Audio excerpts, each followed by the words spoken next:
क्या आपने कभी सोचा है, कुछ लोग मुश्किल हालात में भी सही निर्णय कैसे ले लेते हैं? क्यों कुछ के पास सब कुछ होते हुए भी वो हार जाते हैं और कुछ साधारण लोग पूरी दुनिया पर राज करते हैं?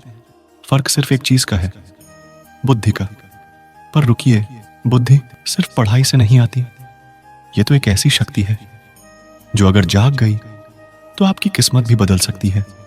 तो आइए जानते हैं बुद्धि को बलवान कैसे बनाएं।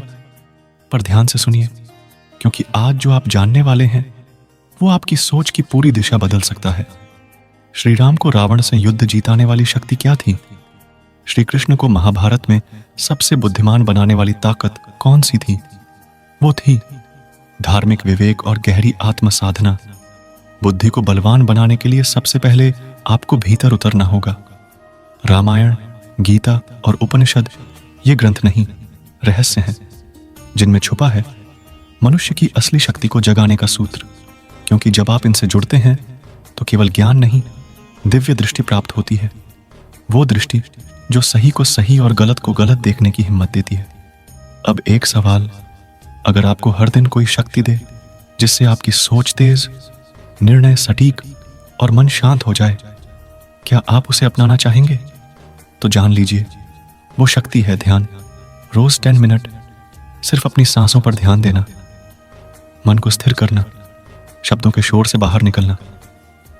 यही अभ्यास आपको उस जगह ले जाएगा जहां से बुद्धि की असली चमक शुरू होती है। क्योंकि जब मन शांत होता है तब बुद्धि बोलती है, और जब बुद्धि बोलती है तो दुनिया सुनती है। अब सोचिए, आप हर दिन किनसे बात करते हैं? क्या सुनते हैं? क्या देखते हैं? सत्संग का मतलब सिर्फ भजन या प्रवचन नहीं। सत्संग का अर्थ है सच की संगति। जब आप सज्जनों के साथ होते हैं तो उनकी सोच, उनकी ऊर्जा आपकी बुद्धि को चार्ज करती है। बुद्धिमान लोग किताबों से, संतों से और अनुभवों से सीखते हैं। अगर आप अपने आसपास की संगति को शुद्ध कर दें तो समझिए आप अपनी बुद्धि को सोने की तरह तराश रहे हैं। अब एक राज की बात, कभी गौर किया है कुछ लोग हमेशा थके थके और मानसिक रूप से भारी क्यों लगते हैं?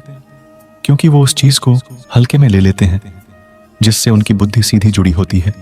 आहार, सात्विक भोजन, हल्का, ताजा और प्रकृति के करीब, ये न सिर्फ शरीर बल्कि बुद्धि को भी तेज करता है। मांसाहार, शराब, तामसिक भोजन, ये सब धीरे धीरे मन पर धुंध जमा देते हैं। और जब मन धुंधला हो तो बुद्धि की रोशनी कहां टिकेगी? तो अब तय आपको करना है, क्या आप भीड़ में खोए रहना चाहते हैं या उन गिने चुने लोगों में होना चाहते हैं जो हर परिस्थिति में शांत, सटीक और सफल रहते हैं? बुद्धि को बलवान बनाना कोई चमत्कार नहीं, यह एक यज्ञ है जो आप अपने अंदर रोज कर सकते हैं। तो उठिए, ध्यान कीजिए, शास्त्रों से जुड़िए, संगत बदलिए और अपने आहार को पवित्र कीजिए। फिर देखिए, आप सिर्फ बुद्धिमान नहीं, प्रभावशाली बन जाएंगे। वो इंसान जिसकी बातें भी लोगों को रास्ता दिखाएंगी। अगर आपको यह वीडियो पसंद आया हो तो इसे अपने उन दोस्तों से जरूर साझा करें जिनकी बुद्धि सो रही है, ताकि वो भी जाग सकें। और कमेंट में लिखें, मैं आज से अपनी बुद्धि को जागृत करूंगा। धन्यवाद। जय श्री राम।